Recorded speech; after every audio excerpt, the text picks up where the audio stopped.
നമസ്കാരമുണ്ട്. ഞാൻ ഇന്നുള്ളത് എൻ്റെ സ്വന്തം നാടായ രായമംഗലത്താണ് കേട്ടോ. രായമംഗലത്തുള്ള ഒരു കളരിയെക്കുറിച്ച് പറയാനാണ് കേട്ടോ. കോഴിത്തുരുത്ത് കളരിയാണ് കേട്ടോ. ഒരുപാട് ഐതിഹ്യങ്ങൾ നിറഞ്ഞു നിൽക്കുന്ന ഏകദേശം 1500 വർഷം പഴക്കമുള്ള ആ ഒരു കളരിയാണിത് കേട്ടോ. പുളിയത്ത് കളരി. ഇന്നത്തെ ഈ യാത്രയിൽ കേരളത്തിൻ്റെ അഭിമാനമായ ഡോക്ടർ എസ് രാജേന്ദ്ര സാറിനെയും കാണാനുള്ള ഭാഗ്യം എനിക്കുണ്ടായി. പൗരാണിക ചരിത്രത്തെക്കുറിച്ച് MGS രാധാകൃഷ്ണൻ്റെ ശിഷ്യനായി, MGS നാരായണൻ്റെ ശിഷ്യനായി കേരളത്തിൻ്റെ പൗരാണിക തലങ്ങളിലൂടെ സഞ്ചരിക്കുന്ന ചരിത്രകാരനായ S രാജേന്ദ്രു ഇന്ന് നമ്മുടെ കളരിയിൽ വന്നിട്ടുണ്ട്. നമ്മളെ സംബന്ധിച്ചും ഈ കളരിയുടെ ചരിത്രവും ഈ കളരിയുടെ പൗരാണിക തലങ്ങളെക്കുറിച്ചുമൊക്കെ അന്വേഷണം നടത്തിക്കൊണ്ടിരിക്കുകയാണ്. ഏതായിരുന്നാലും കഴിഞ്ഞ 2-3 മാസമായി ഞാൻ ശ്രീ രാജേന്ദ്ര സാറിനെ ഇവിടേക്ക് ക്ഷണിക്കാൻ തുടങ്ങിയിട്ട് ഇന്ന് അവിചാരിതമായി ആ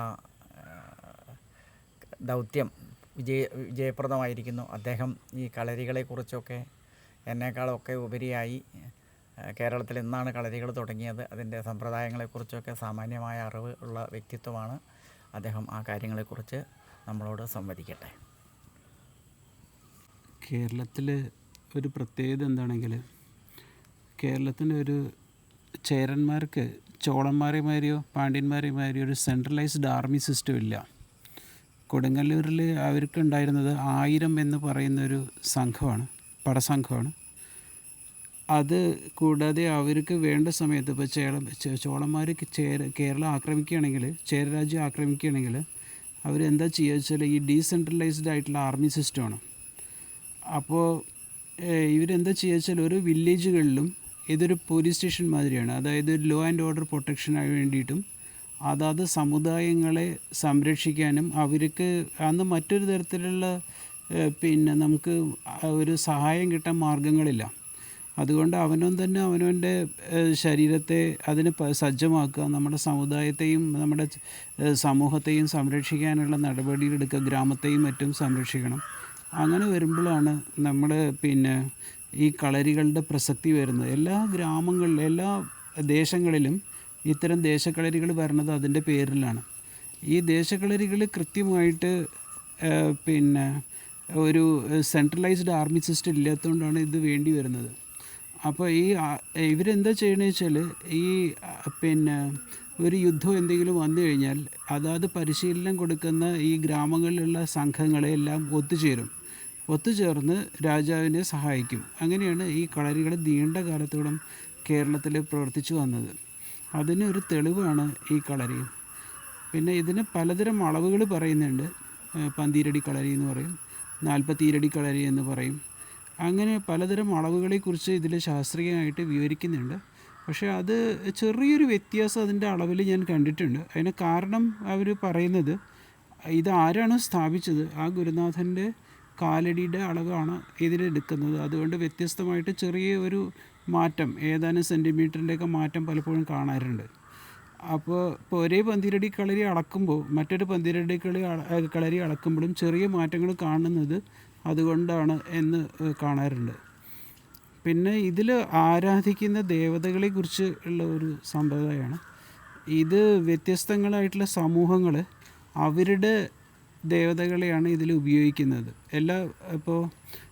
ഓരോ സമുദായങ്ങൾക്കും അവരുടേതായിട്ടുള്ള ആരാധനാ രീതിയിൽ. പൊതുവെ ഇത് കളരിക സങ്കല്പത്തിൽ ആണ് വരുന്നത്. കളരിച്ചിട്ടകളുണ്ട്, അതിനെക്കുറിച്ചുള്ള പഠനങ്ങളുണ്ട്. പിന്നെ കളരികളിൽ സമ്പ്രദായങ്ങളിൽ കടത്തനാടൻ സമ്പ്രദായം, തുളുനാടൻ സമ്പ്രദായം, അങ്ങനെ ക്ലാസിക്കൽ സ്കൂളുകളുണ്ട് പഠനത്തെക്കുറിച്ചുള്ളത്. അപ്പോൾ തുളുനാടൻ സമ്പ്രദായമൊക്കെ പഠിച്ച ആളുകളാണ് ഇപ്പോൾ തച്ചോളി ഉദയനെക്കുറിച്ചൊക്കെ പറയുന്നുണ്ട്. അപ്പോൾ അദ്ദേഹമൊക്കെ ഈ വാൾപ്പയറ്റിൻ്റെ ഹയർ എഡ്യൂക്കേഷനാണ് ഈ തുളുനാട് എന്ന് പറയുന്നത്. അവിടെ പോയി പഠിച്ചു വരിക, അങ്ങനെയുള്ളതാണ്. അങ്ങനെ ആദ്യകാലത്ത് ഈ കളരികളെല്ലാം നിലനിന്നിരുന്നത് ഒരു പ്രൊട്ടക്ഷന് വേണ്ടിയിട്ട് തന്നെയാണ്. പിന്നീട് അതിൻ്റെ പ്രസക്തി യൂറോപ്യൻ ഭരണം വന്നപ്പോൾ തോക്കുകളൊക്കെ വലിയ തോതിൽ പ്രചാരത്തിൽ വന്നപ്പോൾ ഈ വാൾപ്പയറ്റിന് പിന്നെ ബ്രിട്ടീഷുകാർക്ക് ഇത് വലിയ പേടിയുണ്ടായിരുന്നു. അവർ നിയമം മൂലം നിരോധിച്ച കാര്യമൊക്കെ രേഖപ്പെടുത്തപ്പെട്ടിട്ടുണ്ട്. അപ്പോൾ അത് അങ്ങനെ വന്നപ്പോൾ ഇതിൻ്റെ പ്രസക്തി പിന്നീട് എഴുത്ത് കളരികളായിട്ട് മാറി. അത് പിന്നീട് ആരാധനാ കേന്ദ്രങ്ങൾ, അത് ആദ്യകാലത്ത് ആരാധന തന്നെയാണ്. ആരാധനയുടെ ഒപ്പം അവരുടേതായിട്ടുള്ള പയറ്റ് പഠിക്കാനും അവരുടേതായിട്ടുള്ള പിന്നെ സമുദായത്തിൻ്റെ നിലനിൽപ്പിനും സമൂഹത്തിൻ്റെ നിലനിൽപ്പിനും വേണ്ടി ഉപയോഗിക്കുകയായിരുന്നു. ഈ കളരികൾ ഒരു സമൂഹത്തിൻ്റെ നട്ടെല്ലാണ് എന്ന് പറഞ്ഞാൽ നമ്മുടെ മെയ്വഴക്കം, അതുപോലെ നമ്മളുടെ പിന്നെ കണ്ണ്, കാത്, ഇന്ദ്രിയങ്ങളെക്കുറിച്ചുള്ള ബോധം, അതുപോലെ നമ്മുടെ ശരീരത്തിൻ്റെ കളരി ചിട്ടയിലാണ് നമ്മൾ കഥകളി പോലും അഭ്യസിക്കുന്നത്. അതിനർത്ഥം അത്രയും പിന്നെ വ്യായാമം വേണ്ട, നീണ്ട സമയത്ത് അധ്വാനം വേണ്ട, അങ്ങനെ ശരീരത്തിൻ്റെ വഴക്കം കിട്ടാനൊക്കെ കളരികൾ ഇന്ന് ഉപയോഗിക്കുന്നുണ്ട്. കളരികൾ ഇന്ന് വിദേശ രാജ്യങ്ങളിലുള്ള ആളുകൾ പലതരത്തിലുള്ള ആർട്ട് ഫോംസൊക്കെ വരെയായിട്ട് ഇന്ന് പുതിയതായിട്ട് ഉപയോഗിക്കുന്നുണ്ട്. കളരികൾക്ക് ഇന്നും പ്രസക്തി നഷ്ടപ്പെട്ടിട്ടില്ല. അത് ഇന്നും നാട്ടിൻപുറത്ത് നമ്മൾ ആരാധനയ്ക്ക് വേണ്ടി ഉപയോഗിക്കണം. അത് സമൂഹം അതിനെ കാണുന്നത് ശരീരത്തിൻ്റെ, മനുഷ്യ ശരീരത്തിൻ്റെ ഇപ്പോൾ ഒരു വ്യായാമം പറയുമ്പോൾ ഇപ്പോൾ യോഗ നമ്മൾ ഉപയോഗിക്കുന്നു. അതുപോലെ മറ്റു തരത്തിലുള്ള പലതരത്തിലുള്ള മെയ്വഴക്കങ്ങളുടെയൊക്കെ രൂപങ്ങളുണ്ട്. അതേമാതിരി കളരികൾ ഇന്നും നാടകങ്ങളിലൊക്കെ വിദേശത്ത് ഉപയോഗിക്കുന്നുണ്ട്. യൂറോപ്യൻ നാടകങ്ങളിലൊക്കെ കളരികൾ കൊണ്ടുപോയി പഠിപ്പിച്ച് ഉപയോഗിക്കുന്ന സമ്പ്രദായമൊക്കെ ഇപ്പോൾ തുടങ്ങിയിട്ടുണ്ട് കുറേ ആയിട്ട്. അപ്പോൾ അതെല്ലാം വരുന്നത് കളരികളുടെ പ്രസക്തി കാലം കൊണ്ട് കൂടി വരുന്നു എന്നുള്ളതാണ്. നമുക്ക് നിലനിർത്തേണ്ടതാണ്. അതിൻ്റെ സംസ്കാരം നിലനിർത്തണം. അതിൻ്റെ പിന്നെ നമ്മുടെ ചരിത്രത്തിൻ്റെ ഒരു വലിയൊരു ഘടകമാണ് ഈ കളരികൾ. അത് നിലനിർത്തണം. അതാണ് പറയാനുള്ളത്. ഒരുപാട് നന്ദിയുണ്ട് സാറേ. ഓക്കെ, നല്ലൊരു ഈ കളരിയെക്കുറിച്ച് നമുക്ക് വിശദമായി വിവരിച്ചു തന്ന സാറിന് ഒരുപാട് നന്ദി അർപ്പിക്കുന്നു. ഈ ചരിത്രപരമായ ഈ കളരിയെക്കുറിച്ച് കൂടുതൽ വിവരങ്ങൾ അറിയാൻ, ആ ചരിത്രങ്ങൾ അറിയാൻ നമുക്ക് ഇവിടുത്തെ സ്വന്തം രമേശ് മാഷിനോട് അതിനെക്കുറിച്ച് ചോദിക്കാം. ഞാൻ ഈ കളരി ആദ്യമായിട്ട് കാണുന്നത് 49 വർഷം മുമ്പാണ്. അന്ന് 5ാം ക്ലാസ്സിൽ പഠിക്കുന്ന പ്രായം എന്നാണ് എൻ്റെ ഓർമ്മ. പിന്നീട് ഈ കളരിയെക്കുറിച്ച് കൂടുതൽ അറിയാൻ കഴിഞ്ഞ 35 വർഷമായിട്ട് ഈ കളരിയുടെ കൂടെ ഉണ്ട്. അന്ന് മുതലേ എനിക്ക് പറ്റാവുന്ന മേഖലകളിലൂടെയൊക്കെ സഞ്ചരിച്ച് ശ്രീ വി ടി വാസുദേവൻ മാഷ് ഉൾപ്പെടെ, അപ്പോൾ അദ്ദേഹം അന്ന് 35 വർഷം മുമ്പ് മാതൃഭൂമി പത്രത്തിൽ ഒരു ലേഖനം തയ്യാറാക്കാൻ വേണ്ടി ഇതിൻ്റെ ചരിത്രം അന്വേഷിച്ചപ്പോൾ അദ്ദേഹം ശ്രീ വി ടി വാസുദേവൻ മാഷ് അന്ന് മാതൃഭൂമി പത്രത്തിൽ ഇതിനെക്കുറിച്ചൊരു ലേഖനം എഴുതിയിട്ടുണ്ടായിരുന്നു. അപ്പോൾ അന്ന് അദ്ദേഹം പറഞ്ഞു, പിന്നെ കേരളത്തിൻ്റെ ചരിത്രത്തിൽ കളരികൾ ഉണ്ടായതും കുലശേഖര ആഴ്വാരുടെ 10 പാട്ടിൽ തിരുവെട്ടാംകോടായ തിരുമിറ്റക്കോടിനെ കുറിച്ചും രായമംഗലത്തെ നിങ്ങളുടെ കളരിയെക്കുറിച്ചും പ്രതിപാദിച്ചിട്ടുള്ള വരികളുണ്ട് എന്ന് അദ്ദേഹം പറയുണ്ടായി. അപ്പോൾ എനിക്ക് മനസ്സിലായിട്ടുണ്ട് എത്രയോ വർഷങ്ങൾക്ക് മുമ്പുണ്ട്. പക്ഷേ ഇവിടെ ഒരു പ്രായോഗികമായ ഒരു പ്രശ്നം നിലനിൽക്കുന്നത്, ഈ കളരി എന്തിനുപയോഗിച്ചു, അല്ലെങ്കിൽ ഈ കളരി രായമംഗലത്തെ എങ്ങനെ വന്നു, ഇതിന് കഴിഞ്ഞ ഉത്തരം കണ്ടെത്താൻ എനിക്ക് സാധിച്ചത് ഇപ്പോഴാണ്. കാരണം ഈ കളരിയിൽ കളരിയഭ്യാസങ്ങൾ നടന്നിരുന്നതായോ ഇവിടെ കളരി പഠിച്ച് പുറത്തിറങ്ങിയ യോദ്ധാക്കന്മാർ ഈ രായമംഗലത്ത് ഇപ്പം ഞങ്ങളുടെ ഈ കളരി നിൽക്കുന്ന തറവാട്ടിലോ ഇതിനോടനുബന്ധിച്ച തറവാടുകളിലൊന്നും ഉള്ളതായി എൻ്റെ അറിവിലില്ല. എനിക്ക് മുമ്പോട് ജീവിച്ചിരുന്ന കുറേ പൂർവികരായ ആളുകളോട് ഞാൻ സംവദിച്ചപ്പോൾ അവരാർക്കും ഈ തറവാട്ടിലൊരാളും കളരി അഭ്യസിച്ചവരോ പഠിച്ചവരോ ഒന്നും ആരും ഉണ്ടായിട്ടില്ല എൻ്റെ അറിവിലും ഓർമ്മയിലും. എന്നാൽ രായമംഗലത്തുണ്ടോ ചോദിച്ചാൽ രായമംഗലത്തും അത്ര വലിയൊരു കളരി അഭ്യാസം പഠിച്ച ആളുകളുള്ളതായിട്ട് എനിക്ക് മനസ്സിലാക്കാൻ സാധിച്ചിട്ടില്ല. അപ്പോൾ എന്തോ ഒരു ഗ്യാപ്പ് എവിടെയൊക്കെ സംഭവിച്ചിട്ടുണ്ട്. പക്ഷേ ഞാനിപ്പോൾ കഴിഞ്ഞൊരു 1-2 വർഷമായിട്ട് ഈ കളരിയുടെ കൂടെ തന്നെ നിന്ന് ഇതെന്താണെന്ന് അറിയാനുള്ള വലിയ അന്വേഷണം നടത്തി നോക്കുമ്പോൾ ഏകദേശം ശ്രീ സായി മേനോൻ കേരള കളരി ഗവേഷണ സംഘവുമായി ബന്ധപ്പെട്ടപ്പോൾ അദ്ദേഹം നമ്മുടെ ഇപ്പോൾ കുംഭമേളയൊക്കെ നടന്നപ്പോൾ വള്ളുവക്കോനാഥരുടെ മക്കരപ്പറമ്പ് കളരിയുടെ ഒരു ഹിസ്റ്ററി എനിക്ക് അയച്ചു തന്നു. അതിന് 1200 വർഷത്തിലെ പഴക്കമാണ് പറയുന്നത്. കഴിഞ്ഞ് അതുമായി ബന്ധപ്പെട്ട കുറേ കാര്യങ്ങൾ പഠിച്ച് മനസ്സിലാക്കിയപ്പോൾ അദ്ദേഹം എന്നോട് ചോദിച്ച ചില ചോദ്യങ്ങൾ ചോദിച്ചപ്പോൾ അദ്ദേഹം പറഞ്ഞു, ഇത് അതിനു മുമ്പുണ്ട്, എനിക്കതിൽ മറുപടി പറയാൻ കഴിയില്ല. കാരണം അവരുടെ കളരിയിൽ ഒരൊറ്റ പീഠയുള്ളൂ, വിഗ്രഹമൊന്നുമില്ല. ഇവിടെ പീഠം ഇപ്പം നിലവിൽ 4 ഉണ്ട്. ഒരു പീഠത്തിന് മുകളിൽ വിഗ്രഹം ഇരിക്കുന്നുണ്ട്. ഇത് പറഞ്ഞപ്പോൾ പിന്നെ പുതുമന കേശവേട്ടൻ എന്ന് പറയുന്ന മക്കരപ്പറമ്പ് കളരിയുടെ ഇപ്പോഴത്തെ നടത്തിപ്പുകാരനായ കേശവേട്ടൻ പറഞ്ഞു, അങ്ങനെയാണെങ്കിൽ വളരെ വളരെ ആഴത്തിൽ പോകേണ്ടതാണ് ആ കളരി. എന്താണ് 4 പീഠം, എന്താണ് വിഗ്രഹം, ഇതൊക്കെ വളരെ ഗൗരവമായിട്ട് പഠിക്കേണ്ടതാണെന്ന് പറഞ്ഞു. അങ്ങനെ ഒരുപാട് സഞ്ചരിക്കേണ്ടി വന്നു. അപ്പോൾ മനസ്സിലായി 1400 വർഷങ്ങൾക്ക് മുമ്പാണ് ഈ കളരി അന്ന് രായമംഗലത്തിൻ്റെ പേര് കോഴിത്തുരുത്ത് എന്നായിരുന്നു.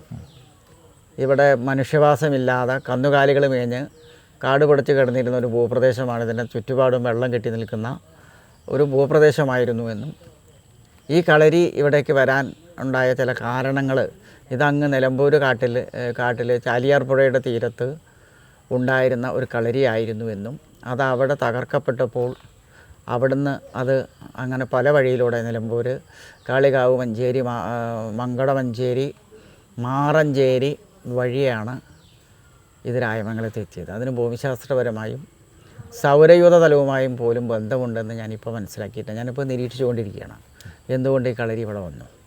അപ്പോൾ ഭൂമിയുടെ സൗരയൂഥത്തിലെ ഇപ്പോൾ 8 ഗ്രഹങ്ങളാണ്. ഇതിൽ ചൊവ്വയുടെ നേർരേഖ പതിക്കുന്ന കേന്ദ്രത്തിലാണ് ഈ കളരി സ്ഥാപിച്ചിട്ടുള്ളത്. ആ നേർരേഖ ഇവിടെയാണെന്ന് കണ്ടറിഞ്ഞിട്ടാണ് 1400 വർഷങ്ങൾക്ക് മുമ്പ് ഈ കളരി ഇത്രയൊക്കെ വഴി സഞ്ചരിച്ചിട്ട് ഈ കോഴിത്തുരുത്തിലാണ് വന്ന് സ്ഥാപിച്ചിട്ടുള്ളത് എന്ന് ഇപ്പോൾ എനിക്ക് മനസ്സിലായി. കഴിഞ്ഞ 2 മാസം മുമ്പാണ് എനിക്ക് ഈ വിവരം കിട്ടിയത്. ഞാനതിപ്പോൾ നിരീക്ഷിച്ചുകൊണ്ടിരിക്കുന്നു. കഴിഞ്ഞ 1.5 മാസമായിട്ട് മിക്കവാറും ദിവസങ്ങളിൽ വൈകുന്നേരത്ത് കാർമേഘങ്ങളില്ലെങ്കിൽ ഞാൻ മുകളിലേക്ക് നോക്കും. ചൊവ്വ കൃത്യമായ പോയിൻറ്റിൽ ഈ കളരിക്ക് മുകളിലുണ്ട് എന്ന് എനിക്ക് മനസ്സിലായിട്ടുണ്ട്. അടുത്ത ഒരു വർഷം പൂർണ്ണമായി ഞാനത് ശ്രദ്ധിക്കും. അപ്പോൾ ഈ ഒരു വർഷം ഓരോ മാസവും ചൊവ്വയുടെ സ്ഥാനത്തിൽ വ്യത്യാസമുണ്ട്. എല്ലാ ദിവസവും ഒരു സ്ഥലത്തല്ല കാണുക, ഓരോ സമയത്താണ് കാണുക. ചിലപ്പോൾ മിനിഞ്ഞാന്ന് സന്ധ്യയ്ക്ക് ഒരു 7-7:30 കണ്ടു. ചില ദിവസങ്ങളിൽ 10-11 മണിക്കാണ് കാണുക. എന്തായിരുന്നാലും ഇത് മുകളിൽ ഉണ്ട് എന്നുള്ളത് എനിക്ക് ബോധ്യമുണ്ട്. ഞാനത് നേരിട്ട് ആരുടെ മുമ്പിൽ ഉറപ്പിച്ച് പറയാനുള്ള ധൈര്യം രമേശ് മാഷ്ക്കുണ്ട്. ഞാൻ കാരണം നിരീക്ഷിക്കപ്പെട്ടിട്ടുണ്ട്. മാഷ അതുകൂടാതെ നമ്മളെ ഇവിടെ ഒരു കാലപ്പഴക്കം കൊണ്ടൊരു അതിനൊരു തകർച്ച പോലെ വന്നിരുന്നു. തകർച്ച വന്നിട്ടുണ്ട്. കാലപ്പഴക്കം കൊണ്ട് തകർച്ച വന്ന് പറഞ്ഞത് ഒരു കാലഘട്ടം ഇത് അങ്ങനെ വന്ന ഒരു വനിത ശ്രീ നിലമ്പൂർ കോവിലകല്ല, അവരുടെ തറവാടിൻ്റെ പേരൊന്നും ഇപ്പം എനിക്ക് കിട്ടിയിട്ടില്ല. അത് വിജയലക്ഷ്മി എന്ന് പറയുന്ന ഒരു സ്ത്രീയാണ് ചാലിയാറിൻ്റെ തീരത്ത് നിന്ന് ഇവിടേക്ക് വന്നത്. അവർ വരാനുള്ളൊരു കാരണം എന്താ വെച്ചാൽ അവരെ പാണ്ഡ്യനാട് ഭരിച്ചിരുന്ന വീരവിക്രമവർമ്മൻ എന്ന് പറയുന്ന ഒരു യോദ്ധാവോ പടനായകനോ രാജാവോ അതെന്താണെന്നുള്ളത് ചരിത്രരേഖയിൽ നിന്ന് തപ്പിയെടുക്കേണ്ട കാര്യമാണ്. അദ്ദേഹത്തിന് ഇവരെ വിവാഹം കഴിക്കാൻ താല്പര്യം തോന്നുകയും ഇവർക്കിതിൽ താല്പര്യക്കുറവുണ്ടാവുകയും ചെയ്തപ്പോൾ 2 തവണ ഇവരെ വിവാഹം കഴിക്കുന്നതിനായി സമ്മർദ്ദത്തിലാക്കാൻ അവരുടെ അന്നത്തെ കളരിയും തറവാടും ആക്രമിച്ചു. 2 തവണ ആക്രമിച്ചപ്പോഴും അവർക്കതിന് വീരപാണ്ഡ്യനതിന് കഴിയാതെ വന്നു.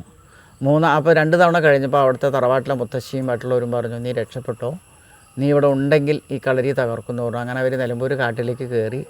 അതിബുദ്ധിമതിയായിരുന്നു വിജയലക്ഷ്മി എന്ന് എനിക്കിപ്പോൾ പറയാൻ കഴിയും. കാരണം അത്രമാത്രം വൈദഗ്ധ്യം ഈ കളരി സ്ഥാപിച്ചതിലുണ്ട്, ഈ കളരിയുടെ തച്ചുശാസ്ത്രം രൂപപ്പെടുത്തിയതിലുണ്ട്.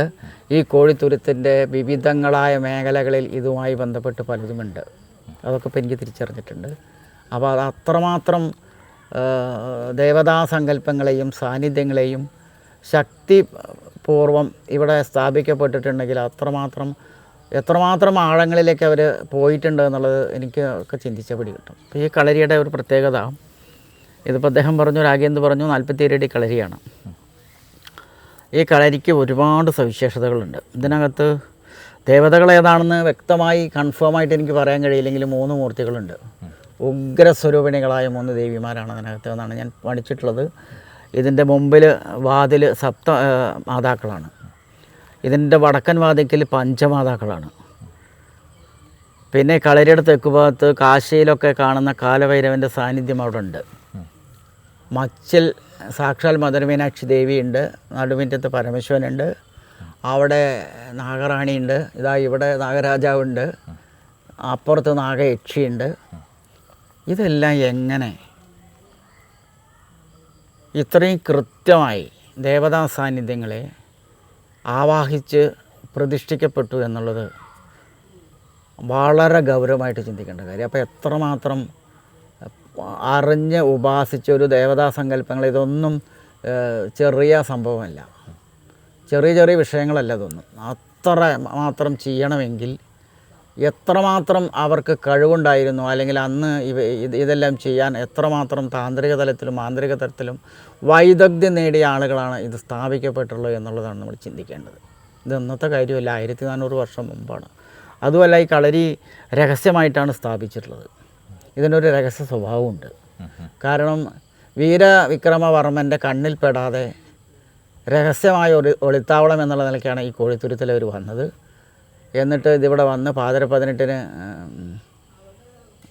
ഭാരതപ്പുഴ വഴി അങ്ങനെ വെളിയങ്കോട് വന്ന്, മാറഞ്ചേരിയിൽ നിന്ന് വെളിയങ്കോട് വന്ന്, വെളിയങ്കോട് നിന്ന് രാത്രി തോണിയിലാണ് അവരങ്ങനെ ഭാരതപ്പുഴയിലൂടെ വന്ന് തിരുമിറ്റക്കോടിൻ്റെ പടിഞ്ഞാറ് ഭാഗത്തുള്ള നമ്മുടെ തോട്ടുമുഖം തോട് വഴി, കോഴിക്കാറ്റരി പാലം ഒന്നും ഉണ്ടാവാൻ വഴിയില്ല, അതുവഴി വന്ന് ഇവിടെ വന്ന് ഈ ചൊവ്വയുടെ നേർരേഖ കൃത്യമായി പഠിച്ചറിഞ്ഞിട്ടാണ് ഈ ഒരു പോയിന്റിലേക്ക് അവർ എത്തിയിട്ടുള്ളത്.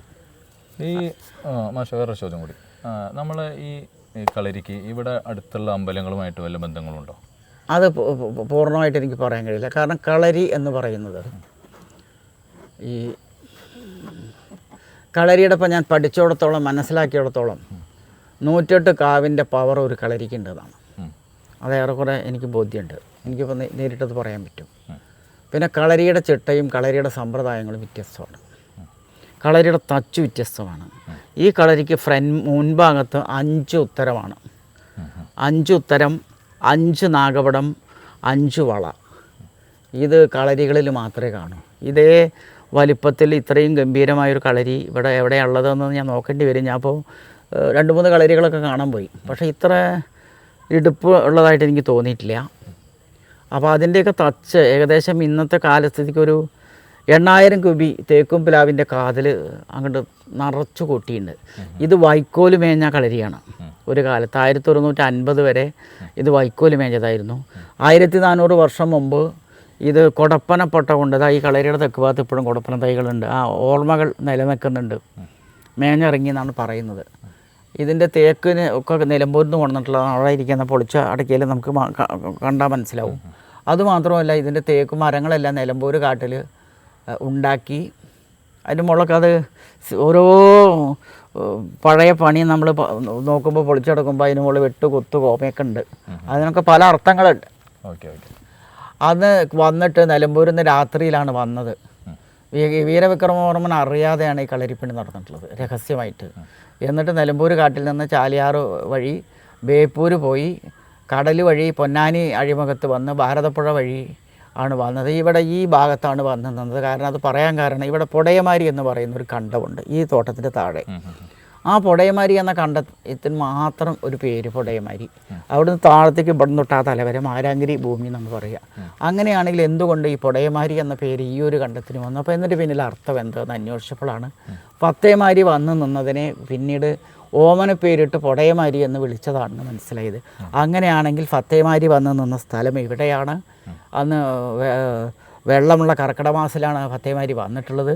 അതേ കർക്കിടക മാസത്തിലെ കറുത്ത വാവിനാണ് പാതിര 18-ന് ഇത് എടുത്തുകൂട്ടി 16 തച്ചന്മാർ 6 നാഴിക നേരം കൊണ്ട് 3 മണിക്ക് മുമ്പേ എടുത്തുകൂട്ടി എന്നാണ് ഞാൻ മനസ്സിലാക്കുന്നത്. ഇതിന് ചരിത്രപരമായ രേഖകളൊന്നുമില്ല. അതൊരു അനുമാനം, അതിന് വേറെ ചില കാരണങ്ങളുണ്ട്. അങ്ങനെയാണ്. എന്നിട്ട് കൊടപ്പനപ്പട്ട കൊണ്ട് മേഞ്ഞിറങ്ങി. കൊടപ്പന അപ്പോഴും ഈ കളരിയുടെ തെക്ക് ഭാഗത്ത് 4 തൈകൾ നിൽക്കുന്നുണ്ട്. ആദ്യം ഒരു കൊടപ്പന ചെറുപ്പത്തിലുണ്ടായിരുന്നു, അത് കൊലയായി ഉണങ്ങിപ്പോയതാണ്. പക്ഷേ ഇപ്പോൾ അടുത്ത കാലത്താണ് ഇത് മുളച്ച് വന്നിട്ടുള്ളത്. അപ്പോൾ അതൊക്കെ ഒരു നിമിത്തം, നമ്മൾ ദൈവികമായ കാര്യങ്ങളിൽ പറയുമ്പോൾ അതിലൊരു നിമിത്തം ഒരു ഘടകമാണ്. അപ്പോൾ എനിക്കത് മനസ്സിലായിട്ടുണ്ട്. കൊടപ്പന കൊട്ട കൊണ്ടാണ് മേഞ്ഞിറങ്ങിയത്. ആദ്യം കളരിയാണ് ഉണ്ടായത്. കളരി ഉണ്ടായി 250-300 വർഷത്തിന് ശേഷമാണ് തറവാടുണ്ടായതെന്നാണ് വിലയിരുത്തിയിട്ടുള്ളത്. പിന്നെ ഇതിലിപ്പോൾ ഈ പൊളിച്ചു പണിയുമ്പോൾ മനസ്സിലായ ഒരു കാര്യം, ഇതുവരെ ഞങ്ങളൊക്കെ ധരിച്ചു വെച്ചിരുന്നത് കളരിക്ക് മൺചുമര എന്നാണ്. അല്ല, ഈ കളരി നല്ല കാടക്കണ്ണൻ പാറ കൊണ്ട് വെട്ടിയതാണ്. ആ പാറ ഇതിനപ്പുറത്തുള്ള കുതിരപ്പറമ്പിലെ പാറയാണെന്നും ഞങ്ങൾ വിലയിരുത്തിയിട്ടുണ്ട്. കാരണം കല്ല് കണ്ടപ്പോൾ ഞാൻ അന്നൊരു പൊടി ഉളി കൊണ്ട് വെട്ടി നോക്കിയപ്പോൾ ഞാൻ കല്ല് കണ്ടപ്പോൾ ഞാൻ പറഞ്ഞു, ഈ കല്ല് കുതിരപ്പറമ്പിലാണ്. ഇവിടെ കാടക്കണ്ണൻ പാറയുള്ളൊരു പറമ്പുണ്ട്, ആ പറമ്പിൽ നിന്ന് വെട്ടി. അവിടെ ഞാൻ എന്നിട്ട് അന്വേഷിച്ചപ്പോൾ ഇവിടെ ജീവിച്ചിരിക്കുന്ന ആളുകൾ പറഞ്ഞു, പഴയ കാലത്ത് ഇവിടെ ഒരു കല്ലെട്ടാമട കിടന്നിരുന്നു, ആ കല്ല് എന്തിന് വെട്ടിയതാണെന്ന് ആർക്കും അറിയില്ല എന്ന്. അപ്പോൾ ആ കല്ലാണ് ഇവിടേക്ക് വന്നിട്ടുള്ളത്. പിന്നെ ഇത് വൈക്കോല് കൊണ്ട് മേഞ്ഞതായിരുന്നു. 1150 ഇപ്പോൾ ഉള്ള തങ്കോപ്പളുടെ അച്ഛൻ പുളിയത്ത് കുട്ടികൃഷ്ണൻ നായർ ഇവിടെ എവിടെയോ ഒരു മരത്തിൻ്റെ മുകളിൽ കൊത്തിയത് കാണാം. പുതുക്കിപ്പണി ചെയ്തു. അങ്ങനെയാണ് ഓട് മേഞ്ഞത്. പിന്നെ ഇതിൻ്റെ ഹിസ്റ്ററിയിലകത്ത് കുറേ ഒരുപാട് കാലം വളരെ ഗംഭീരമായി കാശ്മീർ തൊട്ട് കന്യാകുമാരി വരെയുള്ള പണ്ഡിതന്മാർ വന്നു പോയിട്ടുള്ളൊരു കളരിയാണ്. ഒരുപാട് സവിശേഷതകൾ ഇതിനുണ്ടായിരുന്നു എന്ന് മനസ്സിലാക്കാൻ സാധിച്ചിട്ടുണ്ട്. ഹൈ പവർഫുള്ളാണ് ഈ കളരി, അതും എനിക്ക് മനസ്സിലായിട്ടുണ്ട്. പക്ഷേ പിന്നീട് എന്തോ ഇടക്കാലത്ത് വെച്ചൊരു ദുരന്തം ഈ കളരിയെ നേരിട്ടിട്ടുണ്ട്. അതിനുശേഷം ഈ കളരി അനാഥമായി, നോക്കാനാളില്ലാതെയായി, തകർച്ച നേരിട്ടു. ഏറെക്കുറെ അത് തകർന്ന് വീഴാവുന്ന ഒരവസ്ഥയിലേക്ക് പോയിരുന്നു. എങ്ങനെയൊക്കെയോ അത് ആരുടെയൊക്കെയോ കൃപ കൊണ്ടോ ഒക്കെ അതിൻ്റെ മുന്നിട്ട് ഇറങ്ങാനും അതിപ്പോൾ പൂർത്തീകരിച്ച് നല്ല നിലയിൽ പുനഃസ്ഥാപിക്കുവാനും കഴിഞ്ഞിട്ടുണ്ട്. ഇതൊക്കെയാണ് ഇപ്പോൾ നിലവിൽ നമുക്കറിയാം. ഈ കളരിക്ക് പണികൾ വല്ലതും ബാക്കി? കളരിക്ക് ഇനിയിപ്പോൾ പ്രധാനമായിട്ട് അതിൻ്റെ വ്യാളി, അതിപ്പോൾ ഷിബു ഇവിടെ വന്ന ഷിബു കൊത്തി അടുത്ത ദിവസം കൊണ്ടുവന്ന് വയ്ക്കും. കളരിയുടെ വർക്ക് ഏകദേശം അതാണ്. പക്ഷേ കളരിക്ക് മുമ്പിലേക്ക് ഇങ്ങനെ വരുമ്പോൾ ഇതിന് പണ്ട് ഇവിടെ പടിപ്പര ഉണ്ടായിരുന്നു, അത് പുനഃസ്ഥാപിക്കണം. ഇത്രയൊക്കെ തന്നെ ഇപ്പോൾ നിലവിലുള്ളൂ. പിന്നെ ഇനി എന്തൊക്കെയോ സംതിങ് എവിടെ എന്തൊക്കെയോ മാഞ്ഞ് അടിയിൽ എന്തൊക്കെയോ ഉണ്ട്, അതൊന്നും നമുക്ക് മനസ്സിലായിട്ടില്ല. പിന്നെ കളരിയുടെ പൂജാക്രമം എന്ന് പറയുന്നത് ഇപ്പോൾ ഇന്നലെ കഴിഞ്ഞ ദിവസം ഇവിടെ തച്ചോളി തറവാടുമായി കളരിയുമായും വടക്കൻ കളരിയുമായി ബന്ധപ്പെട്ട ചില ആളുകൾ വന്നിട്ടുണ്ട്. അപ്പോൾ അവരിൽ നിന്നും കിട്ടിയ വിവരമനുസരിച്ച് വർഷത്തിലൊരു ദിവസമാണ് കളരിയിൽ പൂജ വേണ്ടു. അത് പ്രത്യേകമായ പൂജാവിധിയാണ്. 7 തട്ടോട് കൂടിയിട്ടുള്ള സംവിധാന വിധാനത്തോട് കൂടിയിട്ടുള്ള പൂജ എന്നാണ് എന്നോട് പറഞ്ഞത്. അതറിയുന്നവർ ഇപ്പോൾ ഈ പ്രദേശത്തൊന്നുമില്ല. അതറിയുന്നവർ തച്ചോളി കളരിയിലുണ്ട്. അവർ അടുത്ത മാസം ഇവിടെ വരും. അവരെ കൊണ്ട് ഒരു വർഷത്തിലൊരു തവണ പൂജ കഴിപ്പിക്കും. എന്നിട്ട് അതിനെ പഴയ പ്രതാപത്തിലേക്ക് തിരിച്ചു കൊണ്ടുവരാൻ ആവശ്യമായത് എന്തൊക്കെയാണോ എന്ന് വളരെ ആഴത്തിൽ പഠിച്ച് ചിന്തിച്ച് തിരിച്ചു കൊണ്ടുവരാനുള്ള തയ്യാറെടുപ്പിലേക്ക് നീങ്ങുകയാണ്. പിന്നെ കളരി പഠിപ്പിക്കാൻ തച്ചോളി കളിയൊക്കെ നിന്ന് ചിലരൊക്കെ വരാൻ തയ്യാറായിട്ടുണ്ട്. പഠിക്കാൻ തയ്യാറായുള്ളവരുണ്ടെങ്കിൽ അതെങ്ങനെ എവിടെ വെച്ച് നടത്തണമെന്ന് ഇപ്പോൾ തീരുമാനിച്ചിട്ടില്ല. എന്തായിരുന്നാലും എന്തെങ്കിലുമൊക്കെ ചെയ്യാൻ കഴിയുമെന്ന് വിശ്വസിക്കുന്നു. ഇനി അതുമല്ല, ഇവിടെ പാന എന്നൊരു ക്രിയ നടന്നിരുന്നു. അത് അടിയന്തര പാനയാണ്. അപ്പോൾ ഇവിടുത്തെ പാനയ്ക്ക് തോറ്റമുണ്ട്. ആ തോറ്റം നമ്മുടെ കയ്യിലുണ്ട്. അത് അതിപൗരാണികമാണ്. അത് കഴിഞ്ഞ 40 വർഷം മുമ്പ് നിന്നുപോയി. ഇപ്പോൾ വീണ്ടും പുനഃസ്ഥാപിക്കാൻ ആവശ്യമായ തയ്യാറെടുപ്പുകൾക്ക് തുടക്കം കുറിക്കുന്നുണ്ട്. ഇവിടെ പാനയ്ക്ക് പുറത്തുനിന്ന് ആൾ വരാൻ പറ്റില്ല. അതാണ് ഈ പാനയുടെ വിശേഷത. ഇതിന് കൃത്യമായ അടിയന്തരക്കാരുണ്ട്. തോറ്റം ചെല്ലാൻ നമ്പ്യാൻകുറുപ്പത്തുകാർ, തെരിയൂച്ചലിന് മനോഴിയൊളപ്പുകാർ, പൂജയ്ക്ക് കളത്തിലായിക്കാർ, പിന്നെ 16, 8, 16, 32, 64, 108 ഇതാണ് പാനത്തണ്ടിൻ്റെ കണക്ക്. അതിന് ഇതുമായി ബന്ധപ്പെട്ട കുറച്ച് തറവാടുകളുണ്ട്. ഇവരൊക്കെയാണ് അതിൽ നിൽക്കേണ്ടത്. അവരെല്ലാവരെയും കൂട്ടിപ്പിടിച്ചുകൊണ്ട് പഴയ അനുഷ്ഠാന നിഷ്ഠയോട് കൂടിയിട്ടുള്ള പാന തുടങ്ങണം എന്നാഗ്രഹിക്കുന്നു. പിന്നെ ഇനി മനസ്സിലായിടത്തോളം ഇവിടെ കളിയാട്ടം എന്നൊരു ചടങ്ങുണ്ടായിരുന്നു. ഏകദേശം ഒരു 10-300 വർഷം മുമ്പാണെന്ന് നിന്നുപോയത് എന്ന് കേൾക്കുന്നു. അതിപ്പോൾ ഇവിടുത്തെ അടിയന്തരക്കാരായിട്ടുള്ള നമ്മുടെ പിന്നെ ഇവർ തേരും കുതിരയും കൊണ്ടുപോകുന്ന അടിയന്തരക്കാർ പറഞ്ഞു കളിയാട്ടം ഇവിടെ നടന്നിരുന്നു. പക്ഷേ കളിയാട്ടം എങ്ങനെയൊക്കെയോ നിന്നുപോയി. അതൊക്കെ പുനഃസ്ഥാപിക്കാൻ കഴിയുമോ, എന്തൊക്കെയാണ് ചെയ്യേണ്ടത് എന്നുള്ളതിനെക്കുറിച്ച് ചിന്തിക്കുന്നു. ഇനിയും ഒരുപാട് കാര്യങ്ങൾ ഇതിൻ്റെ ആചാരാനുഷ്ഠാനങ്ങളെക്കുറിച്ച് പഠിച്ച് മനസ്സിലാക്കി വിലയിരുത്തി കിട്ടാനുണ്ട്. അതൊക്കെ അന്വേഷിച്ചു കൊണ്ടിരിക്കുന്നു. ഇവിടെ കാര്യമായ രേഖകളൊന്നും ഇല്ല. മച്ചിലിപ്പോൾ കുറച്ച് താളിയോലുള്ളത് പാനയുടെ ഒരുക്കാണ്. പിന്നെ ഒരു 3-4 തരം വാളാണുള്ളത്. അതൊന്നും ഇപ്പോൾ നമുക്ക് ഇങ്ങനെ കാണാം, സൂക്ഷിക്കാമെന്നല്ലാതെ അതിൽ നിന്നൊന്നും ഇപ്പോൾ ഒരു ഇതിൻ്റെ പഴക്കത്തിൽ വേണമെങ്കിൽ കണ്ടെത്താൻ ആ വാളുകളെ ഉപകരിക്കും. അല്ലാതെ ഇപ്പോൾ ഇതിൻ്റെ ആചാരാനുഷ്ഠാനങ്ങളെ സംബന്ധിച്ചിടത്തോളം അതൊന്നും അതൊന്നും കിട്ടില്ല. പിന്നെ ഇത് വൈക്കപ്പരയായിരുന്നു. ഇതൊക്കെ ഈ വൈക്കപ്പര ഓട് മേഞ്ഞത് എനിക്ക് ഓർമ്മയുണ്ട്. തറവാട് കളരിയും ഇതേപോലെ വൈക്കപ്പര ഓട് മേഞ്ഞതാണ്. പിന്നെ ഒരുപാട് സവിശേഷതകൾ അതിൻ്റെ ഉള്ളിലുണ്ട്. അത് എന്തൊക്കെയാണെന്നൊന്നും ഇപ്പോൾ പൂർണ്ണമായിട്ട് വിലയിരുത്താൻ എനിക്കും പൂർണ്ണമായിട്ട് കഴിഞ്ഞിട്ടില്ല. സന്തോഷം. ഇത്രയും വിശദമായി. ഏതായിരുന്നാലും മുന്നോട്ടുള്ള പ്രയാണത്തിന് എല്ലാവരുടെയും സഹായ സഹകരണങ്ങൾ ഉണ്ടാവണമെന്നുകൂടി അഭ്യർത്ഥിച്ചുകൊണ്ട് നിർത്തുന്നു. തീർച്ചയായിട്ടും നമ്മളെ സ്വന്തം കളരിക്ക് ഒരുപാട് മാറ്റങ്ങൾ ഇനിയും വരാനുണ്ട്. അതിനെല്ലാവരുടെയും എല്ലാവിധ സഹകരണവും ഉണ്ടാവണം. നമസ്കാരം.